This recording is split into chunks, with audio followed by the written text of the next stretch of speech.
1993, le professeur Philip Johnson de l'université de Berkeley en Californie invita des scientifiques et des philosophes à se réunir dans une petite ville balnéaire sur la côte centrale californienne. Des intervenants de Cambridge, Munich, Chicago et d'autres pôles universitaires participèrent à cette table ronde dans le but de réexaminer un sujet qui domine la science depuis 150 ans.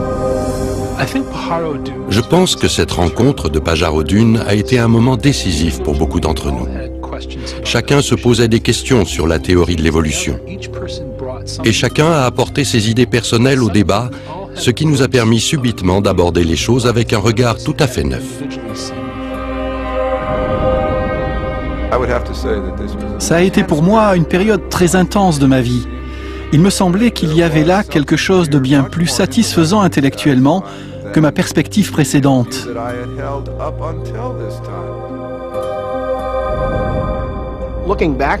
En y repensant aujourd'hui, je crois que cela m'a motivé à regarder de plus près les preuves et à comprendre vers quoi elles aboutissent. J'ai réalisé que ceci était plus grand qu'un point de vue personnel ou qu'une discipline. C'était la naissance d'une communauté de scientifiques qui désiraient désormais se pencher sur le mystère fondamental de l'origine de la vie.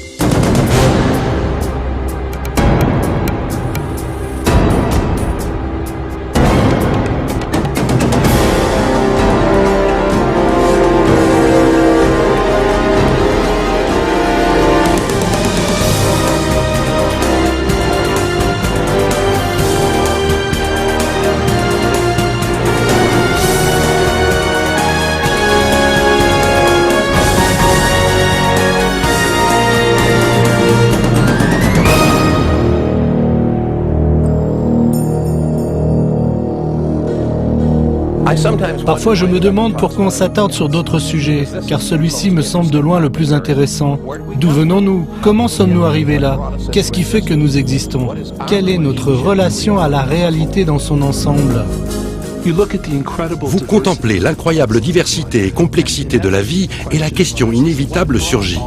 D'où vient tout cela? Est-ce le simple fait du hasard? De la nécessité? De forces naturelles non dirigées? Ou est-ce autre chose? Peut-on y voir une intention, un plan, une conception attribuable à de l'intelligence? Je pense que ces questions sont fondamentales.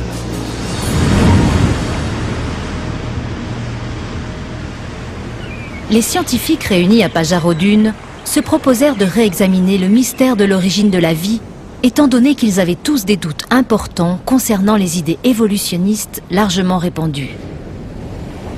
Parmi eux, le biochimiste Michael Behe se demandait comment des processus naturels avaient pu donner lieu aux structures très élaborées présentes dans les cellules vivantes. Dean Kenyon, biologiste évolutionniste, ne considérait plus que la chimie puisse à elle seule expliquer les origines de la vie sur Terre. Stephen Meyer, Paul Nelson et William Dembski cherchaient une nouvelle approche pour expliquer l'origine des informations génétiques codées dans les organismes vivants. Ces scientifiques et philosophes commencèrent à formuler une alternative à la théorie centrale de la biologie moderne. Une théorie qui a pris naissance dans l'esprit du naturaliste anglais Charles Darwin.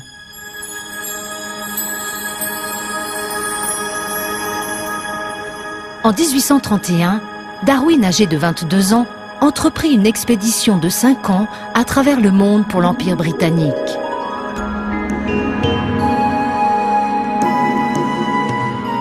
Quittant l'Angleterre, à bord de l'HMS Beagle, il fit le tour de l'Amérique du Sud, puis remonta au nord dans l'océan Pacifique, vers les îles volcaniques des Galapagos.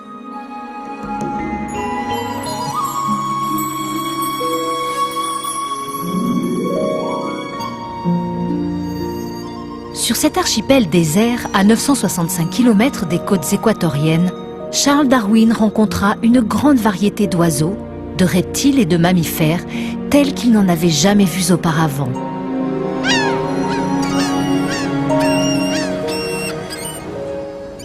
Pendant plus d'un mois, il étudia les plantes et les animaux, prit des notes détaillées et récolta des spécimens. Puis, il plia bagages pour ne jamais revenir. 25 ans s'écoulèrent pendant lesquelles il développa une théorie sur l'origine des diverses formes de la vie sur Terre.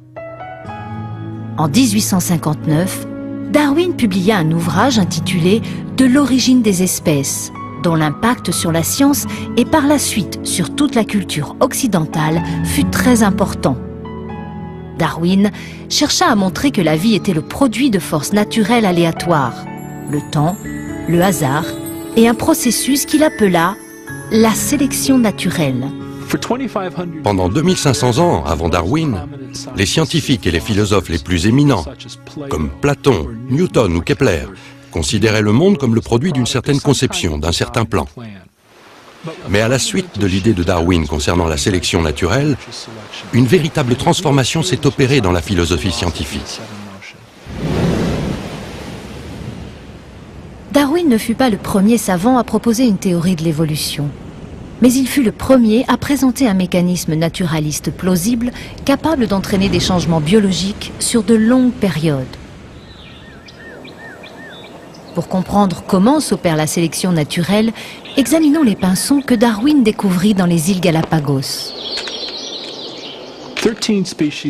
13 espèces de pinsons vivent dans ces îles et diffèrent légèrement par la taille et la forme de leur bec. Darwin rentra en Angleterre avec 9 espèces différentes de ces oiseaux.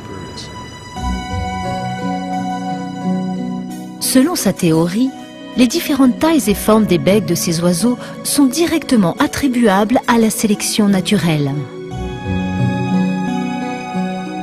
Un exemple souvent cité est celui des pinsons mangeurs de graines.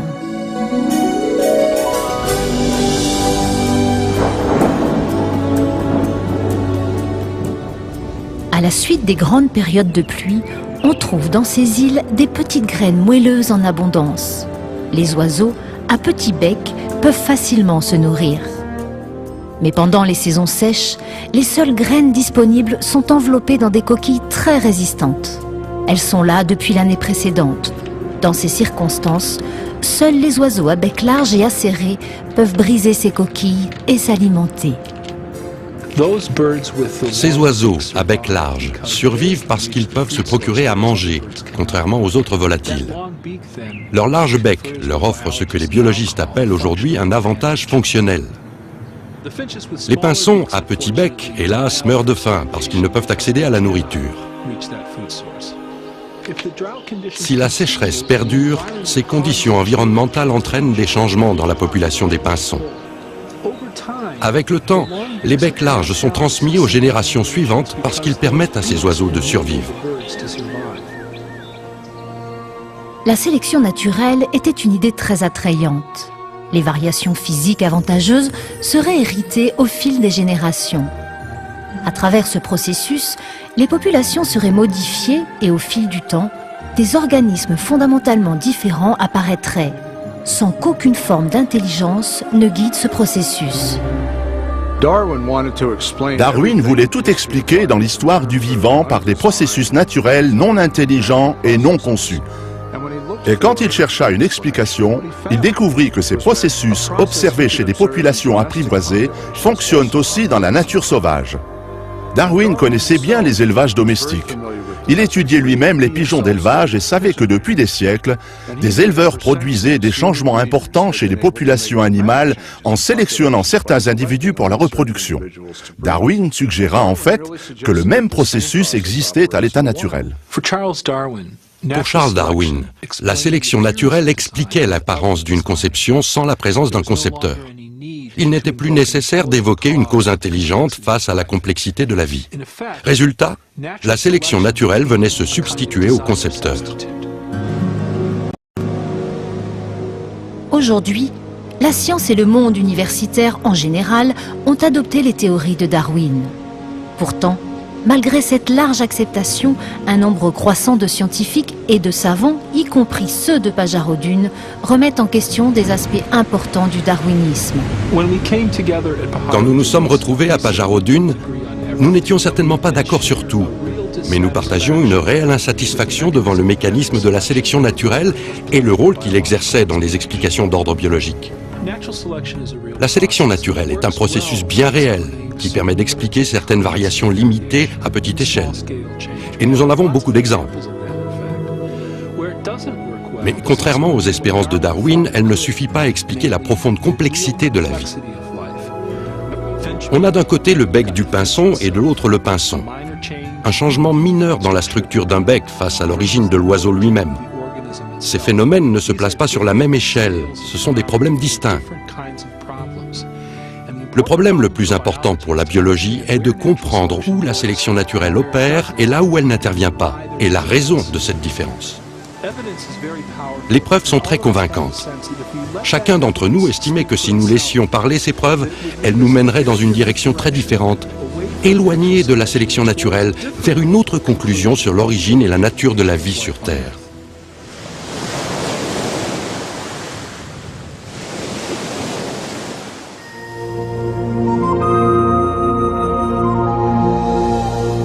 La sélection naturelle n'agit que par l'accumulation de petites variations successives. Elle n'avance jamais par de grands sauts rapides, mais lentement et sûrement, par petits pas. Il est vraiment intéressant de noter que plus nous en savons sur la vie et plus nous avons de connaissances en biologie, plus le darwinisme pose problème et plus la conception intelligente apparaît. Depuis 1988, le Dr Michael B.E. étudie des systèmes biologiques complexes qui semblent défier les explications basées sur la sélection naturelle. Pendant longtemps, j'ai cru que l'évolution darwinienne expliquait tout ce que nous observons en biologie. Ce n'est pas parce que j'y voyais une explication, mais plutôt parce qu'on me l'avait dit. On m'a appris la biologie darwinienne à l'école. Et à l'université, je baignais dans une atmosphère où l'on supposait que cette théorie fournissait des explications à la biologie. Et là encore, je n'avais aucune raison d'en douter. Il y a 10 ans environ, j'ai lu un ouvrage intitulé « Évolution, une théorie en crise », écrit par un généticien australien, Michael Denton. Il avançait, contre la théorie de Darwin, de nombreux arguments scientifiques que je n'avais jamais entendus jusque-là. Et ces arguments semblaient plutôt convaincants. À ce moment-là, j'ai senti monter en moi une frustration, parce que j'avais l'impression d'avoir été conduit sur une fausse piste. J'avais devant moi une série de très bons arguments. J'avais décroché un doctorat en biochimie, je faisais partie du corps enseignant, et pourtant ces points de vue m'étaient totalement inconnus. À partir de ce moment, je me suis intéressé de près à la question de l'évolution, et j'ai choisi de ne plus considérer les processus darwiniens comme la seule explication à la vie. Le scepticisme de Michael B.E. découlait en grande partie des découvertes de la biologie moderne sur le composant fondamental de la vie, la cellule. Au XIXe siècle, du vivant de Darwin, les scientifiques pensaient que l'unité fondamentale de la vie, la cellule, n'était qu'un simple globule de protoplasme, un morceau de gélatine ou quelque chose de facile à expliquer. Cette idée est demeurée plus ou moins inchangée jusqu'au début des années 50. Mais pendant la deuxième moitié du XXe siècle, notre connaissance de la cellule a totalement explosé.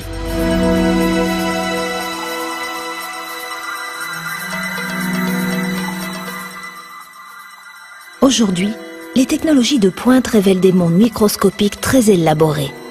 Des mondes si petits qu'un dé à coudre de culture liquide peut contenir plus de 4 milliards de bactéries unicellulaires dans lesquelles s'entassent des circuits, des codes d'assemblage, des machines miniatures avec une complexité que Charles Darwin n'aurait jamais imaginée. À la base même de la vie, là où les molécules et les cellules mènent la danse, on a découvert des machines moléculaires au sens littéral. De minuscules camions moléculaires transportent des fournitures d'un bout à l'autre de la cellule. Des machines captent l'énergie solaire pour la transformer en énergie utilisable. Il y a autant de machines moléculaires que de fonctions organiques dans le corps humain. Le fait d'entendre, de voir, de sentir, de goûter, de toucher, la coagulation sanguine, la fonction respiratoire, la réponse immunitaire, tous font appel à une multitude de machines. Quand on observe ces mécanismes, on se demande d'où viennent-ils? Et la réponse classique, celle de l'évolution darwinienne, est à mon avis très inadéquate. Au cours de conférences universitaires au début des années 90, Michael B.E. commença à faire part de ses doutes sur les capacités de la sélection naturelle à construire des machines moléculaires complexes. Une machine en particulier attira son attention. Je me souviens de la première fois où j'ai vu, dans un manuel de biochimie, la représentation d'un flagelle bactérien, avec chacun de ses composants dans toute sa gloire. Il était doté d'une hélice, d'une zone d'ancrage, d'une transmission et d'un moteur, et j'ai regardé tout ça en me disant « c'est un vrai moteur hors bord, c'est le résultat d'une conception. Ces parties ne se sont sûrement pas assemblées au hasard. » La réaction de B.E. n'est pas surprenante, étant donné que les moteurs moléculaires qui propulsent les bactéries en milieu liquide dépendent d'un ensemble de composants mécaniques très élaborés. Les composants de ce système apparaissent au microscope quand des échantillons de cellules sont grossis 50 000 fois. Les biochimistes ont utilisé des photos de microscopie électronique comme celle-ci pour identifier les composants et la structure tridimensionnelle du moteur flagellaire.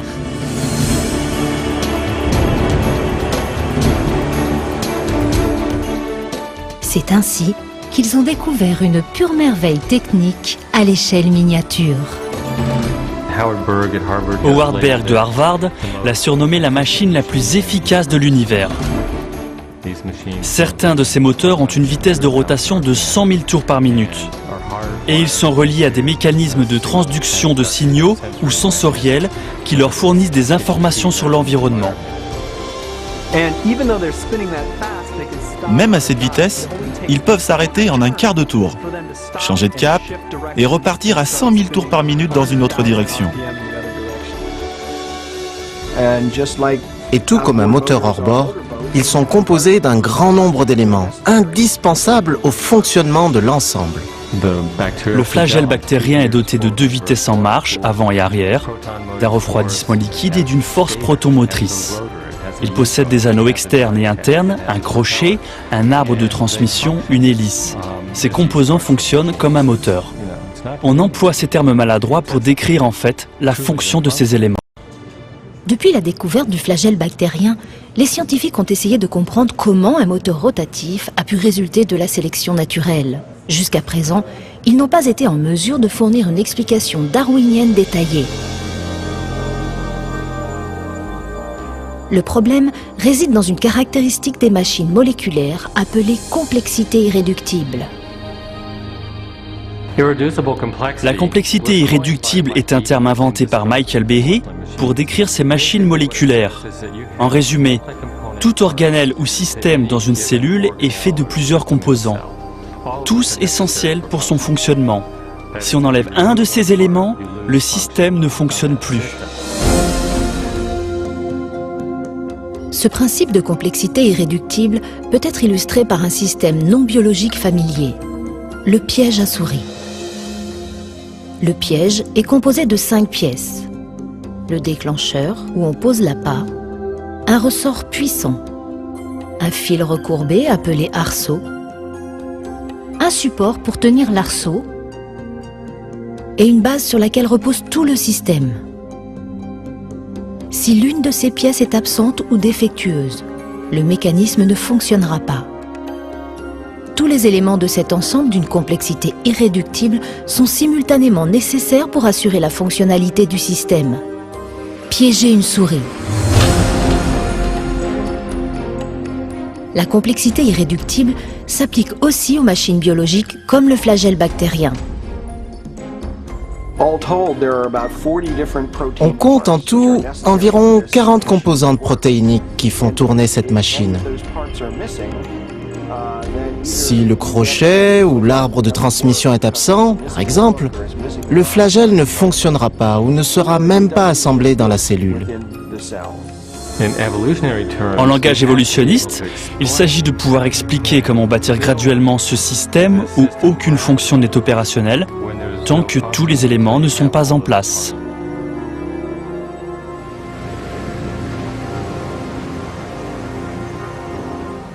La complexité irréductible des machines moléculaires pose un défi d'envergure aux possibilités de la sélection naturelle.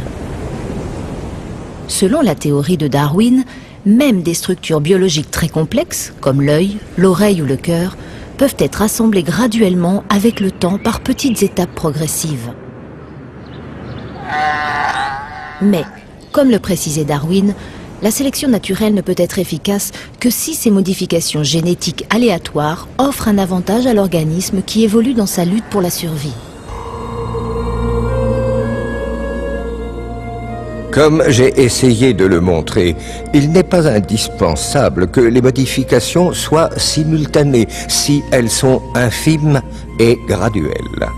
La sélection naturelle scrute les plus minutieuses variations, rejetant les mauvaises, mais préservant et cumulant les bonnes. Mais les infimes variations favorables de Darwin auraient-elles pu donner naissance aux flagelles bactériens ? Certains scientifiques en doutent. Comment une chose nouvelle comme ce moteur flagellaire bactérien et tous ses composants aurait-il pu découler d'une population de bactéries qui ne possèdent pas ce système? D'autant plus que chaque changement selon la théorie de Darwin doit entraîner des avantages. Imaginez un tel scénario au début de l'histoire terrestre. Une bactérie en évolution arrive à développer une queue et peut-être même les pièces nécessaires pour l'accrocher à la membrane cellulaire. Mais sans l'assemblage complet du moteur, cette innovation n'apporterait aucun avantage à la cellule. La queue resterait immobile et inutile, invisible à la sélection naturelle qui, par définition, ne favorise que les changements propices à la survie. La logique de la sélection naturelle est très exigeante. À moins que le mécanisme du flagelle soit complètement assemblé et fonctionnel, la sélection naturelle ne peut tout simplement pas le préserver.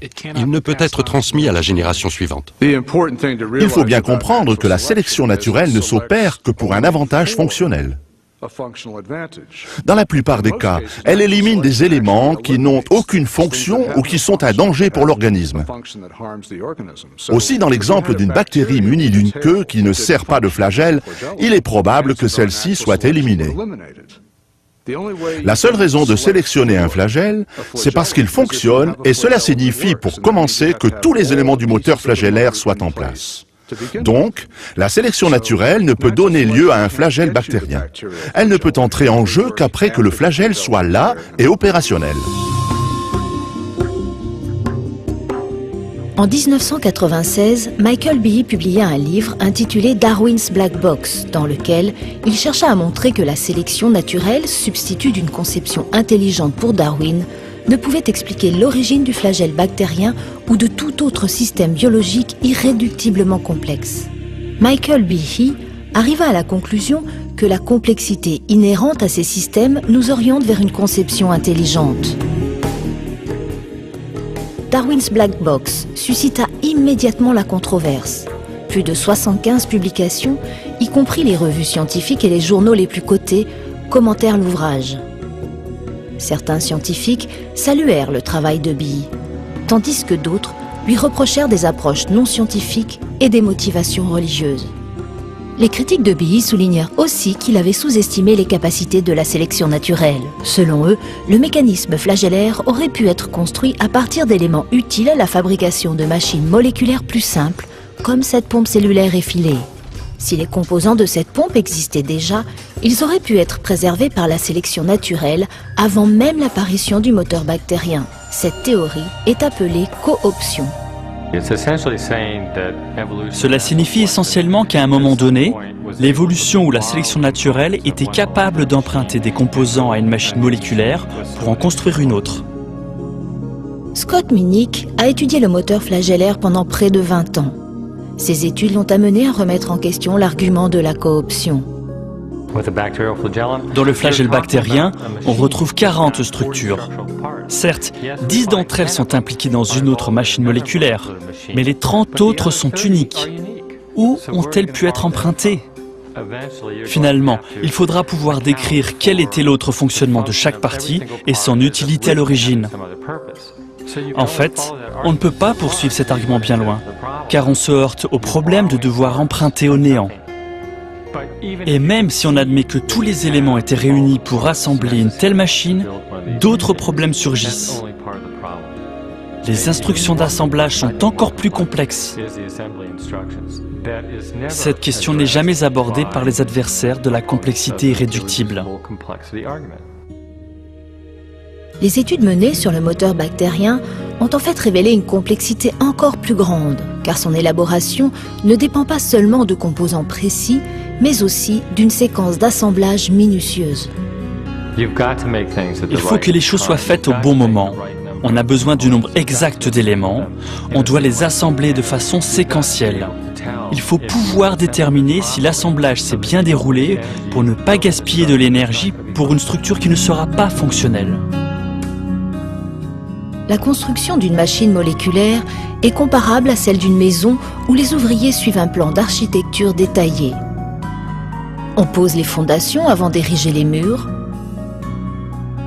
On installe la plomberie et le réseau électrique avant de recouvrir les cloisons.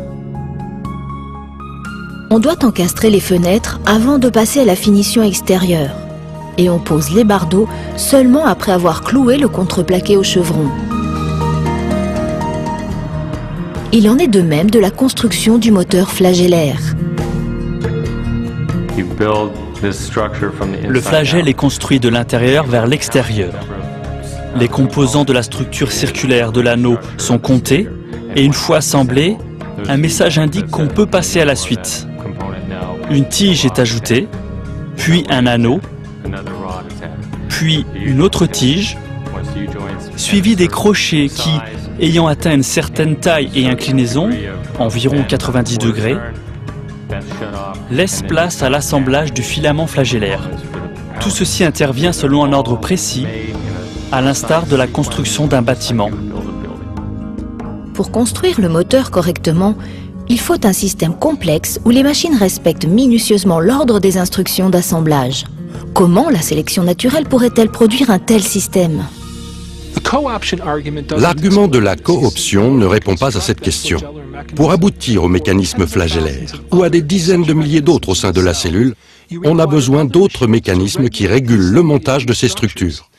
Des mécanismes qui eux-mêmes dépendent d'autres mécanismes pour leur assemblage. Si un seul de ces éléments venait à manquer ou était mal placé, le moteur ne fonctionnerait pas. Le dispositif qui permet de construire le moteur flagellaire est donc, lui aussi, irréductiblement complexe. En fait, on rencontre ici une complexité irréductible tout au long de la chaîne. Nous connaissons bien le flagelle bactérien. Nous avons encore beaucoup de choses à apprendre, mais on l'a beaucoup étudié et il n'y a pas d'explication permettant d'associer cette machine moléculaire à un mécanisme darwinien. Il y a 150 ans, les scientifiques ignoraient les mécanismes irréductiblement complexes. Pourtant, Darwin avait anticipé les difficultés que ces systèmes pourraient poser à sa théorie. Si l'on pouvait démontrer qu'un organisme complexe existe sans être l'aboutissement d'une succession de nombreuses et infimes modifications, ma théorie s'effondrerait totalement.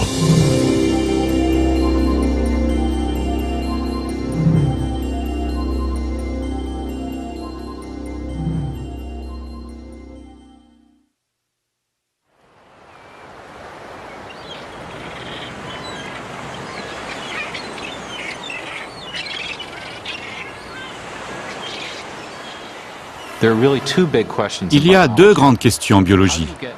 Comment apparaissent les nouvelles formes de vie, avec de nouveaux organes comme les ailes ou les yeux, à partir d'organismes qui existent déjà?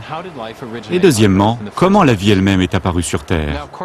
On sait que Darwin a voué la majeure partie de sa vie à la première question.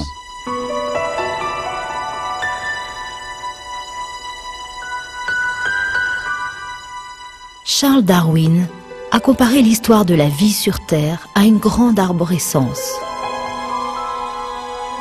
À la base, on retrouve la toute première cellule vivante, et les branches représentent de nouvelles formes de vie plus élaborées qui ont évolué avec le temps à partir de cet organisme primitif. Darwin voulait expliquer l'origine des branches de cet arbre de vie. Il essaya de montrer comment la sélection naturelle aurait pu modifier des espèces, produisant ainsi la grande diversité de vie végétale et animale que l'on observe aujourd'hui sur Terre. Mais pour ce qui est de la base de l'arborescence, la première cellule vivante, Darwin n'a pas dit grand-chose. En fait, dans l'origine des espèces, il n'a même pas abordé la question de l'origine de la vie à partir d'une matière non vivante. Les seuls aperçus de ses opinions à ce sujet nous viennent d'une lettre qu'il a écrite à son collègue Joseph Hooker.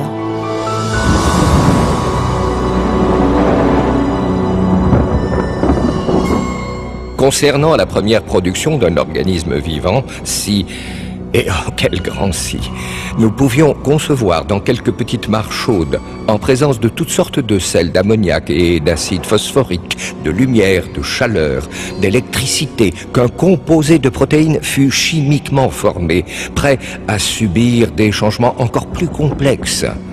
Aujourd'hui, une telle matière serait instantanément dévorée, mais peut-être qu'avant l'apparition des créatures vivantes, cela n'aurait pas été le cas. Au cours des dernières années de sa vie, Darwin développa peu l'idée selon laquelle une cellule aurait émergé de simples composés chimiques dans les eaux primitives de la Terre. Mais dans les années 20 et 30, un savant russe du nom d'Alexandre Oparin formula une théorie détaillée sur la possibilité de ce phénomène. Il l'appela l'évolution chimique. Oparin a essayé d'expliquer l'origine de la vie à partir des principes darwiniens. Il a imaginé de simples composés chimiques se combinant plusieurs fois pour former des molécules plus grandes. Puis ces molécules se seraient organisées à l'aide de variations aléatoires et de la sélection naturelle pour donner lieu à la première cellule vivante primitive.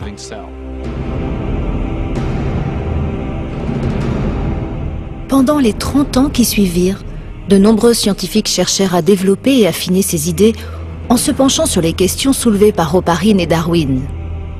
Comment la vie avait-elle pu émerger de simples produits chimiques? Un homme pensait avoir trouvé la solution.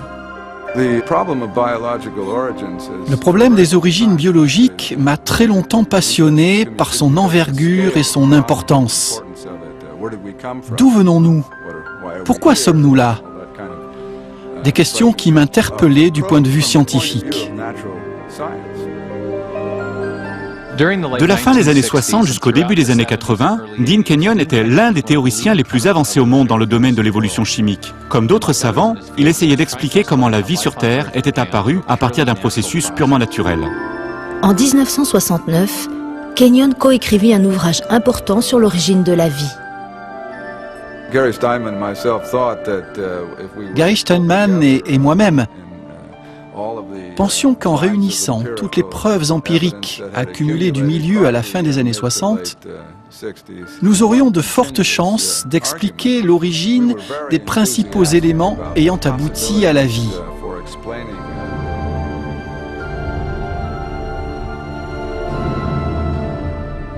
Malgré son optimisme, Kenyon rencontra un problème majeur.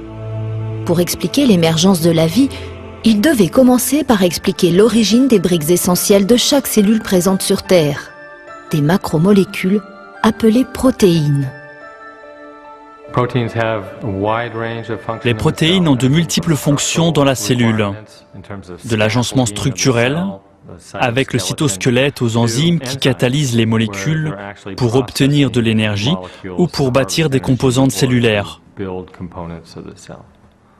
Les protéines exécutent à peu près toutes les tâches dans la cellule, sauf le stockage d'informations génétiques, effectué par l'ADN et l'ARN. Toutes les fonctions quotidiennes, telles que le nettoyage de la cellule et la production d'énergie, sont accomplies par les protéines. Kenyon savait que les protéines auraient été aussi indispensables au premier organisme vivant qu'elles le sont dans les cellules aujourd'hui. Il reconnaissait aussi la complexité de leur construction. Dès 1960, les scientifiques avaient établi que même des cellules élémentaires sont composées de milliers de protéines différentes et que la fonction de ces molécules est due à leur structure tridimensionnelle très complexe. La forme irrégulière de certaines protéines leur permet de catalyser ou de déclencher des réactions chimiques grâce à leur parfaite adaptation aux autres molécules de la cellule. D'autres protéines s'emboîtent pour former des composants structurels.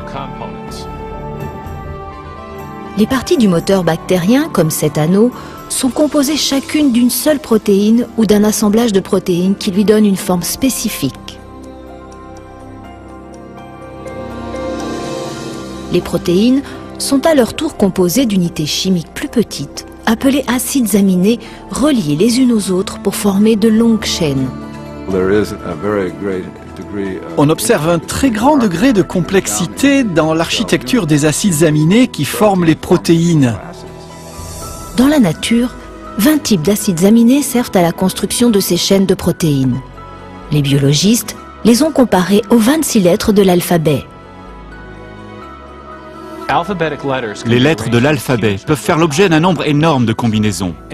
C'est l'arrangement séquentiel des lettres qui détermine le sens des mots et des phrases. Si les lettres sont disposées correctement, on obtient un texte compréhensible. Sinon, on crée du charabia. Le même principe s'applique aux acides aminés et aux protéines. Il existe plus de 30 000 protéines distinctes et chacune d'elles repose sur une combinaison différente des 20 acides aminés évoqués précédemment. Ces acides sont disposés comme des lettres pour former des chaînes qui comptent parfois des centaines d'unités. Si les acides aminés sont bien séquencés, la chaîne sera alors pliée pour devenir une protéine fonctionnelle. Les acides aminés s'emboîtent les uns dans les autres pour former une architecture préprogrammée par l'ordre de ces acides. Une structure est ainsi élaborée en vue d'une fonction particulière. Toutes les protéines de la cellule ont donc une forme tridimensionnelle, basée sur la disposition des acides aminés dans la chaîne. Cette disposition est cruciale.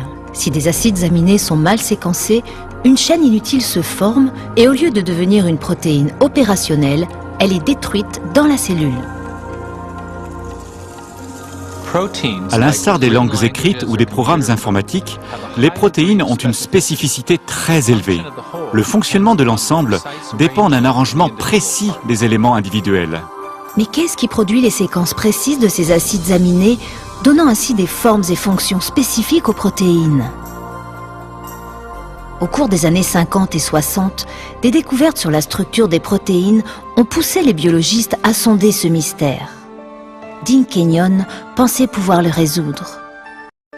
Dans leur livre « La prédestination biochimique », Kenyon et Steinman proposèrent une théorie intrigante. Kenyon écrivit « La vie aurait pu être biochimiquement prédestinée par les propriétés d'attraction des parties chimiques, notamment entre les acides aminés dans les protéines. » Au moment de la parution de mon livre, mon collaborateur et moi étions entièrement convaincus que nous disposions d'une explication scientifique des origines. Kenyon suggéra que les propriétés chimiques des acides aminés les avaient attirés mutuellement pour former de longues chaînes qui sont devenues les premières protéines, les constituants les plus importants de la cellule vivante. Et cela signifiait que la vie était en fait inévitable, prédestinée tout simplement par la chimie. Beaucoup de scientifiques adoptèrent les idées de Kenyon, et pendant les 20 années qui suivirent, la prédestination biochimique fut un best-seller sur la théorie de l'évolution chimique. Mais 5 ans après la publication de son livre, Kenyon se mit à douter de la vraisemblance de sa propre théorie. C'est au cours de cette période que mes doutes sur certains aspects de la pensée évolutionniste se sont manifestés. J'ai été confronté à un contre-argument solide de la part d'un de mes étudiants. Un argument que je ne pouvais pas réfuter. Kenyon était tenu d'expliquer comment les premières protéines avaient pu être assemblées sans l'aide d'instructions génétiques. Aujourd'hui, dans les cellules vivantes, les chaînes d'acides aminés ne se forment pas directement par des forces d'attraction entre leurs éléments, scénario des origines envisagé par Kenyon. C'est une grosse molécule à l'intérieur de la cellule qui contient les instructions d'assemblage d'acides aminés en protéines. Il s'agit de l'ADN. Au départ, Kenyon croyait que les protéines auraient pu se former directement sans les instructions de l'ADN. Et c'est ce qui créa l'enthousiasme scientifique autour de sa théorie. Mais plus il étudia les propriétés des acides aminés et des protéines, plus il douta que les protéines aient pu s'assembler sans ADN. Avec l'ADN, Kenyon fut confronté à une molécule possédant des propriétés qu'il ne pouvait pas expliquer par le biais des processus naturels. En effet, une mine d'informations se trouve fermement verrouillée dans sa structure en double hélice sous la forme de composés chimiques spécifiquement séquencés que les scientifiques représentent par les lettres A, C, T et G. Dans une langue écrite, l'information est transmise au moyen d'un arrangement spécifique de lettres. De la même manière, les instructions nécessaires à l'assemblage des acides aminés en protéines sont transmises par des séquences d'éléments chimiques disposés le long de l'axe de l'ADN. Ce code chimique a été surnommé le langage de la vie. Il s'agit de l'assemblage d'informations le plus dense et le plus élaboré que l'on connaisse dans l'univers. À l'instar des scientifiques qui étudiaient l'origine de la vie, Kenyon a compris qu'il avait le choix entre arriver à expliquer la provenance de ces instructions génétiques d'assemblage ou démontrer que les protéines avaient été directement fabriquées par les acides aminés et sans ADN dans les océans primitifs. Finalement, il s'est rendu compte qu'il ne pouvait faire ni l'un ni l'autre.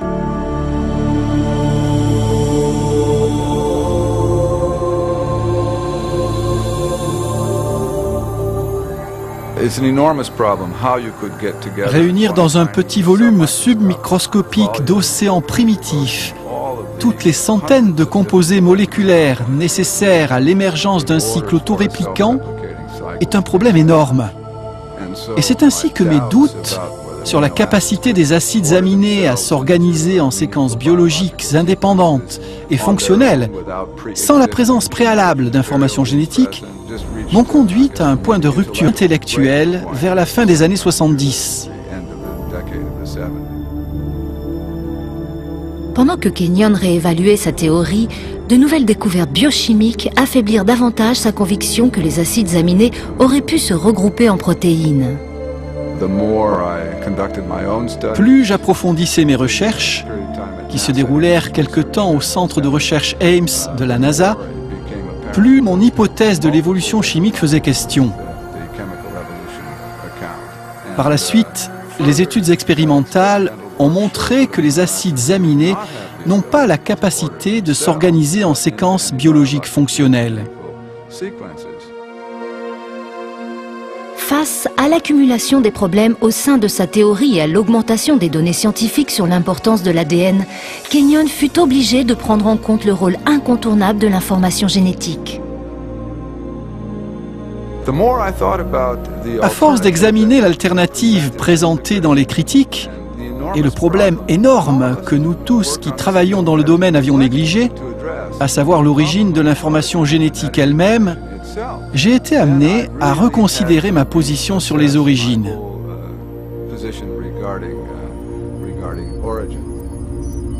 Pour Dean Kenyon, une nouvelle question occupa le centre de ses recherches sur l'origine de la vie. Quelle est la source des informations biologiques contenues dans l'ADN? Si quelqu'un pouvait déceler l'origine de ces messages encodés dans l'être vivant, on aboutirait à une satisfaction intellectuelle bien plus grande que celle offerte par la théorie de l'évolution chimique.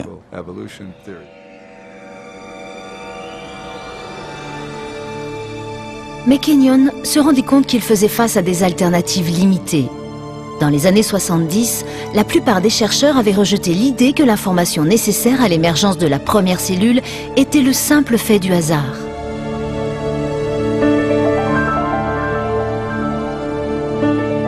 Pour comprendre cela, imaginez la difficulté d'obtenir seulement 2 lignes d'une pièce de Shakespeare comme Hamlet en laissant tomber des lettres de Scrabble sur une table. Puis, considérez que les instructions génétiques nécessaires à la composition des protéines dans l'organisme unicellulaire le plus simple rempliraient des centaines de pages de texte imprimés.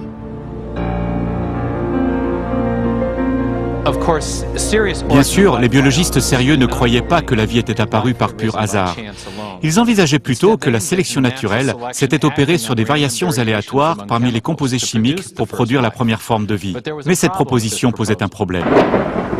Par définition, la sélection naturelle ne pouvait se manifester qu'après l'apparition de la première cellule vivante. Parce qu'elle n'intervient que sur des organismes capables de se répliquer, des cellules équipées d'ADN qui transmettent leurs mutations génétiques aux générations suivantes. Sans ADN, il n'y a pas d'autoréplication. Mais sans autoréplication, il n'y a pas de sélection naturelle. On ne peut donc pas utiliser la sélection naturelle pour expliquer l'origine de l'ADN, sans supposer l'existence même de ce qu'on cherche à expliquer. Le hasard, la sélection naturelle et sa théorie d'auto-organisation n'avaient pas été en mesure de définir l'origine de l'information génétique. Kenyon n'avait plus qu'une alternative. En l'absence de la moindre probabilité de voir l'évolution chimique déterminer l'origine de la cellule la plus simple, l'approche d'une conception intelligente de la vie m'a beaucoup attiré et m'a paru très sensée, étant donné qu'elle correspondait étroitement à de multiples découvertes en biologie moléculaire. Dans les années suivant le rejet de l'évolution chimique par Kenyon, la science a révélé les détails d'un système complet de traitement d'informations qui porte la marque d'une conception intelligente.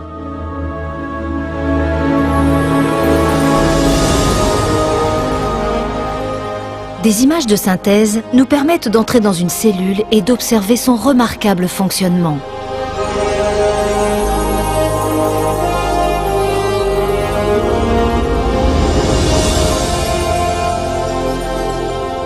Au cœur de la cellule, on aperçoit les brins compacts d'ADN, des entrepôts d'informations indispensables à la construction de toutes les protéines d'un organisme.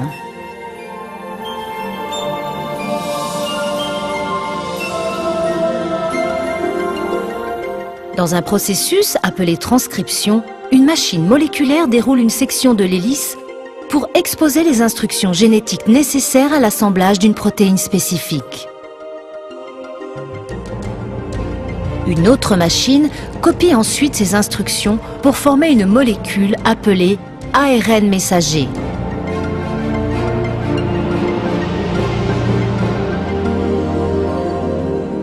La transcription achevée, le brin d'ARN transporte l'information génétique à travers l'ensemble pore nucléaire, qui est une espèce de portier qui contrôle les échanges entre le noyau et le reste de la cellule.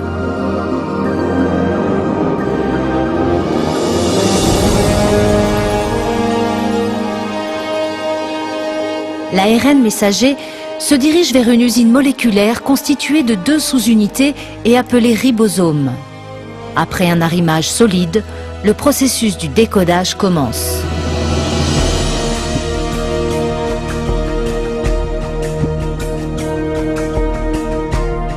Dans le ribosome, une chaîne de montage moléculaire construit une série d'acides aminés spécifiquement séquencés. Ces acides aminés sont acheminés de diverses parties de la cellule, puis assemblés en chaînes qui comptent souvent des centaines d'unités. Leur disposition séquentielle détermine le type de protéines fabriquées.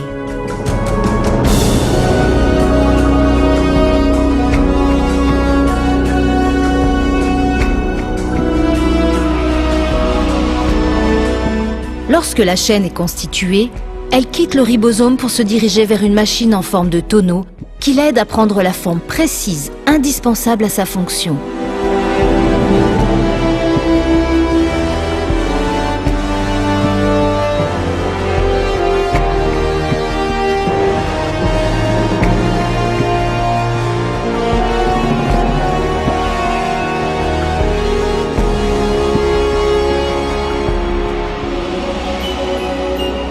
Une fois la protéine fabriquée, elle est libérée et escortée par une autre machine moléculaire vers l'emplacement exact qui l'attend. Il est absolument inouï d'observer, à cette échelle microscopique, un mécanisme aussi finement réglé, un dispositif qui porte la marque d'une conception et d'une fabrication intelligente. Nous disposons des détails d'un univers moléculaire hautement complexe qui gère l'information génétique. Et c'est précisément dans cette branche nouvelle de la génétique moléculaire que nous voyons la preuve la plus incontestable d'une conception intelligente sur la Terre.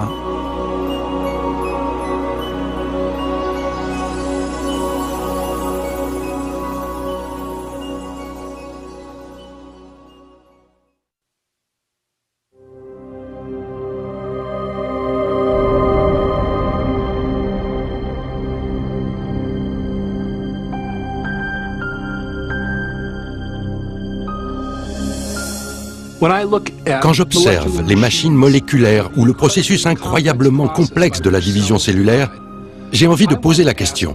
Est-il possible que cela provienne d'une intelligence? Ces structures ont-elles été planifiées dans un but précis? La science doit être une recherche de la vérité à propos de notre monde. Nous ne devons pas préjuger de la vérité. Nous ne devons pas dire « je n'aime pas cette explication, donc je la mets de côté ». Quand nous sommes confrontés à un puzzle dans la nature, il faut plutôt considérer toutes les explications possibles. Un des problèmes que me pose la théorie de l'évolution est qu'elle écarte artificiellement une cause avant même de considérer les preuves. Et cette cause, c'est l'intelligence. Depuis la fin du 19e siècle, depuis Darwin en fait, en partie en raison de l'origine des espèces, les scientifiques ont été amenés à accepter une convention, une définition de la science qui excluait toute explication basée sur une conception intelligente. Cette convention porte un nom, le naturalisme méthodologique. Cela veut dire tout simplement que si l'on veut rester scientifique, les explications qu'on avance doivent se borner à des causes naturelles. On ne peut invoquer l'intelligence pour désigner une cause. Pourtant, et curieusement, nous évoquons régulièrement l'intelligence. Constater les effets de l'intelligence fait partie de nos raisonnements habituels. Prenez par exemple les hiéroglyphes gravés sur les ruines des monuments égyptiens. Personne n'attribuerait les formes et la disposition de ces symboles à des causes naturelles telles que les tempêtes de sable ou l'érosion. Ils sont bien reconnus comme l'œuvre d'anciens scribes, des êtres humains intelligents. Le même raisonnement nous fait conclure que les mystérieuses statues de l'île de Pâques ne sont pas le fruit de l'action du vent et de l'eau au fil du temps. On ne suppose pas non plus que des plantes puissent prendre ces formes familières sans l'apport d'une intelligence. Nous aboutissons régulièrement à ces conclusions, et nous savons qu'elles sont justes. Mais la question est de savoir sur quelle base nous faisons ces déductions. Quelles caractéristiques nous permettent de reconnaître l'intelligence? Dans un livre récent intitulé The Design in France, le mathématicien William Dembski a réalisé une avancée importante pour comprendre l'activité de l'intelligence. Dembski a identifié les caractéristiques spécifiques des phénomènes qui nous poussent à reconnaître une activité intelligente préalable. J'ai abordé ce sujet en essayant de comprendre comment nous raisonnons. Quelles sont les démarches logiques qui nous amènent à conclure à une conception intelligente? Et ce que j'essaie de faire, c'est de présenter des critères fiables, empiriques et rigoureusement scientifiques pour déterminer si quelque chose a été conçu. J'ai examiné les démarches logiques et j'ai établi qu'il faut de l'improbabilité, des caractéristiques, un motif identifiable. Selon Dembski, les hommes reconnaissent avec justesse une activité intelligente quand ils observent un objet ou un événement très improbable qui correspond aussi à un motif reconnaissable. C'est ce que l'on retrouve dans les collines noires du Dakota du Sud.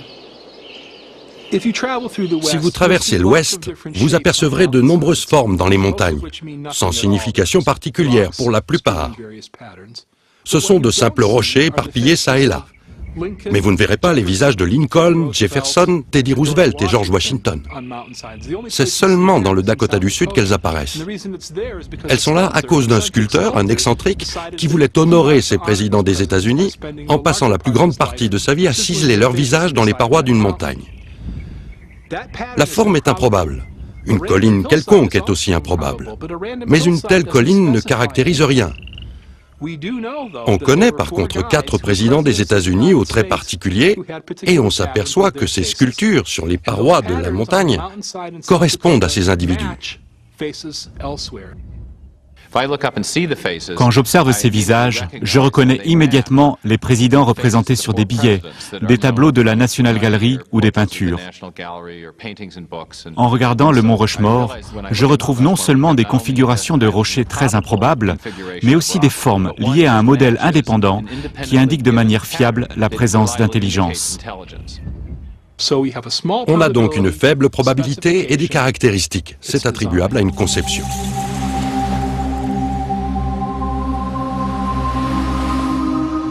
Sur une plage, une autre forme improbable gravée dans le sol illustre comment nous reconnaissons la conception intelligente.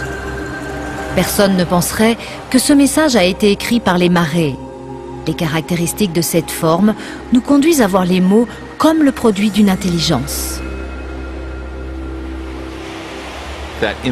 Cette disposition improbable coïncide aussi avec un modèle donné et indépendant, à savoir celui des lettres de l'alphabet et des mots reconnus de notre vocabulaire. C'est donc l'improbabilité de la configuration à laquelle s'ajoute la concordance avec un modèle indépendant qui éveille la notion de conception. Ces illustrations suggèrent que les critères de William Dembski pour détecter une conception intelligente, une faible probabilité et des caractéristiques correspondent essentiellement à de l'information. Une information présente non seulement dans des photos, des écrits et des séquences numériques, mais aussi dans des logiciels et des signaux radio.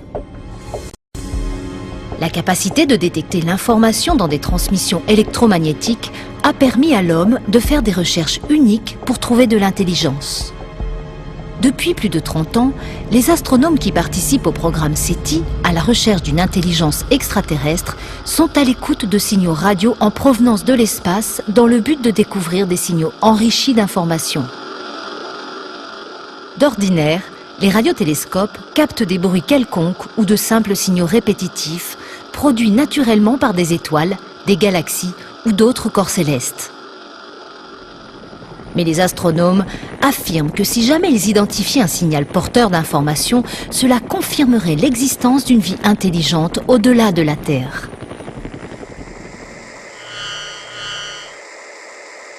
Certains ont spéculé sur une civilisation extraterrestre qui aurait peut-être essayé de communiquer avec nous par le langage universel des mathématiques. Par exemple, au moyen d'une série de nombres premiers. On ne peut pas obtenir cela par hasard. Il faut de la complexité ou de l'improbabilité, beaucoup de nombres premiers, et aussi une structure, un motif identifiable. Ce n'est pas un motif que l'on impose, c'est un motif qui se présente objectivement. À ce jour, le programme SETI n'a détecté aucun motif ni aucune information attribuable à de l'intelligence dans une galaxie éloignée. Mais un autre univers, bien plus proche, a offert aux scientifiques une mine d'informations regroupées au sein du noyau de la cellule vivante. L'ADN possède une structure idéale pour le transport de données. Dans les 4 nucléotides ACTG, les bases de la double hélice d'ADN, se trouve le potentiel de stocker une très grande quantité d'informations.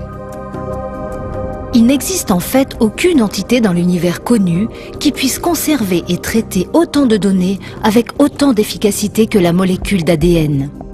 Un ADN humain complet contient 3 milliards de caractères individuels.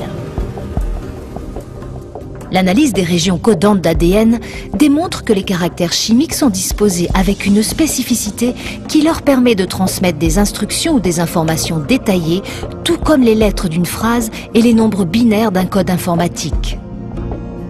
Bill Gates a déclaré que l'ADN ressemble à un programme informatique, beaucoup plus complexe toutefois que tout ce que nous avons été capables de concevoir. Si on réfléchit à cette observation, on voit tout ce qu'elle peut suggérer. Parce qu'on sait que Bill Gates n'a pas recours au vent, à l'érosion ou à des générateurs de nombres aléatoires pour créer ses logiciels.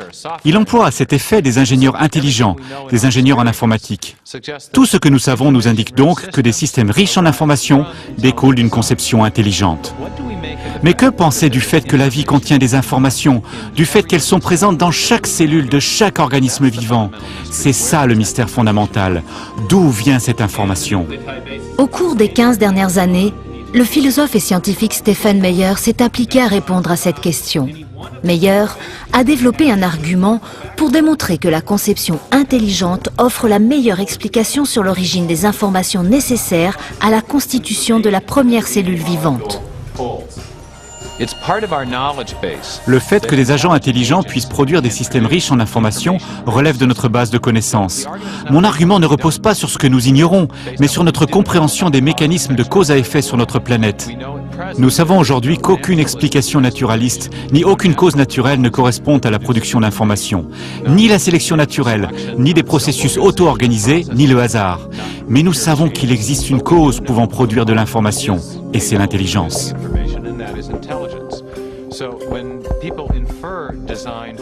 Par conséquent, quand des personnes associent la conception intelligente à la présence d'informations dans l'ADN, elles se réfèrent à ce que l'on appelle dans les sciences historiques la meilleure explication possible.